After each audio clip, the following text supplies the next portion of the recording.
Haunted House, The Grudge. Emma shifted to a new house along with her daughter Suzanne, her son Matthew, and Matthew's partner Jennifer. The man they bought the house from was in a hurry to sell off the property and move away from that place, and that is why they got the house at a very low price. As soon as Emma entered the place, she gazed intently at the ceiling of the house. Watching her stand still, her family members were a bit anxious, but Emma was soon back to normal. The new house was a little strange, and Jennifer didn't feel so good about it. One day, while Jennifer was sitting in front of the mirror, she saw that a woman was standing behind her. The woman had long, messy hair, and she gave a death stare to Jennifer.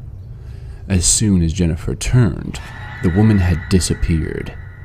Such sights had now become a common phenomenon in the house. Sometimes she sees a kid who'd open his mouth and scream at the top of his lungs. This deafening scream would make Jennifer shut her ears in trauma. Jennifer had started finding out about who lived in the house before them. She found a few photos in the basement of the house. The photos were of a family, and she also spotted that same screaming kid in those photos. She took those photos and went around in the neighborhood asking about that family in the photo. The people around told her that the house is cursed, and that is why the owner sold off the house at such a cheap rate and ran away. They further told her that a long time ago a family lived in that house. There were 3 people in that family: husband, wife, and their kid. The wife was having an affair with some other guy, and her husband came to know about this. On finding out, the husband brutally murdered his wife. The son saw his mother's murder with his own eyes, screamed, and tried to run away from the house. Out of rage and to shut the kid's mouth, the man killed his own son. But the spirit of the woman and the kid never left that house. The man continued to live in the house, but a few days later, the spirit of his wife killed him. The entire family was murdered in the same house. It is believed that all of the 3 family members' spirits reside in the house, and they kill everyone who decides to stay in that house. On finding out all of this, Jennifer was really scared, and she ran back to the house to tell everyone about what she just heard. On reaching there, she found something that she wouldn't have ever imagined. Each and every family member was already dead. Suddenly, all the dead bodies stared at Jennifer. She ran to the terrace, but all of them followed her there. The dead people started walking towards her, and Jennifer ran away from them. In a hurry, Jennifer slipped and lost her balance and fell from the terrace on the road. Just then, a speeding car ran over her body, and she died on the spot. As people say, no one survives in that house. If you like this story, subscribe to our channel Bloody Monday for spine-chilling horror stories every Monday.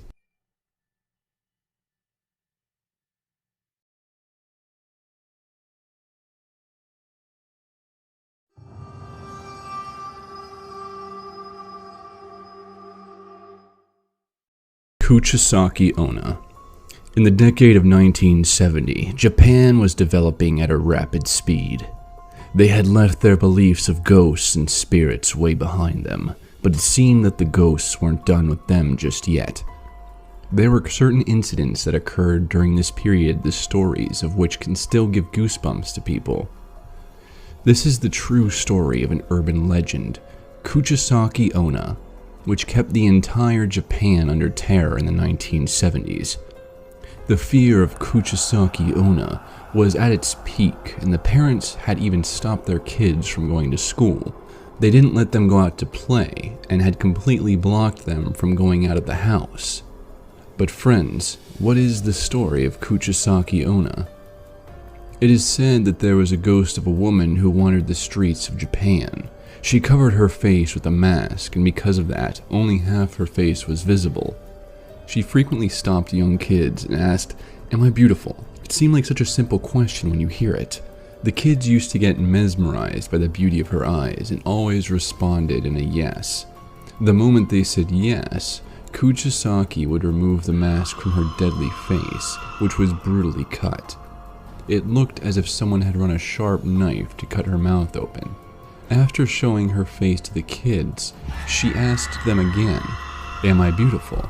The kids were terrified, seeing this face of hers, and if they responded with the yes to her question, she would take out a pair of scissors and cut open their faces exactly the same way.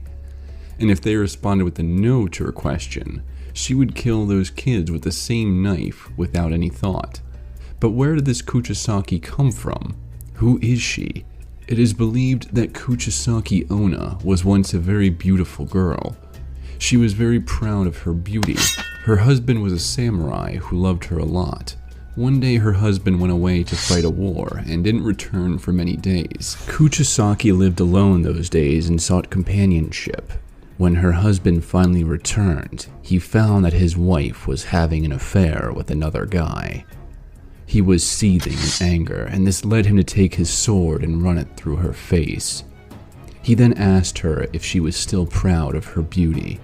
She kept crying in pain, and because of the extreme blood loss, she eventually died.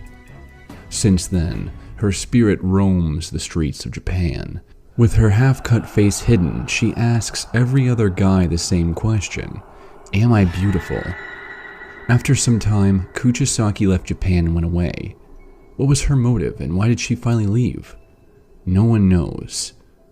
If you ever meet a masked woman on the road who asks you the question if she's beautiful or not, don't forget to ask her why she left Japan, and if you get an answer and you live to tell it, then do tell it to us in the comment section below.